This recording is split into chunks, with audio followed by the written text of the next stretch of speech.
హే all, good morning. Sita's కిచెన్కి స్వాగతం. సీతాస్ కిచెన్లో ఈరోజు మ్యాంగో రవ కేసరి ఎలా చేయాలో చూద్దాం రండి.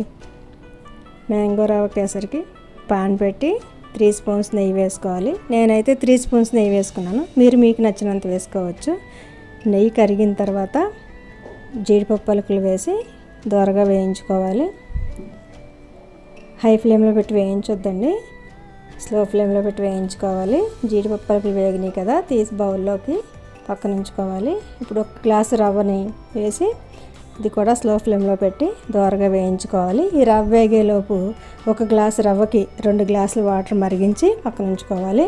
ఇప్పుడు రవ్వ బాగా వేగింది కదా, ఈ రవ్వలో ఆ వాటర్ పోసి ఉండలు లేకుండా కలుపుకొని దగ్గరికి అయ్యేలా ఉడికించుకోవాలి.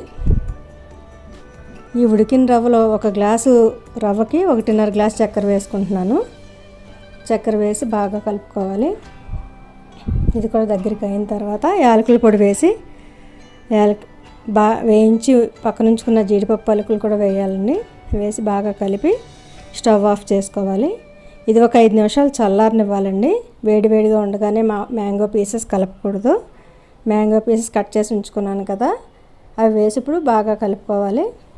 కొంచెం గుజ్జులా కూడా కలుపుకోవచ్చండి, మీకు అలా నచ్చితే అలా కలుపుకోవచ్చు. నేనైతే పీసెస్ లాగే కలుపుకున్నాను. బాగా కలుపుకొని ఒక బౌల్లోకి సర్వ్ చేసుకోవాలి. మీకు నచ్చితే మీరు ట్రై చేయండి. ట్రై చేసి టేస్ట్ చేసి ఎలా ఉందో నాకు కామెంట్ చేయండి, లైక్ చేయండి, షేర్ చేయండి. ప్లీజ్ సబ్స్క్రైబ్ అండి.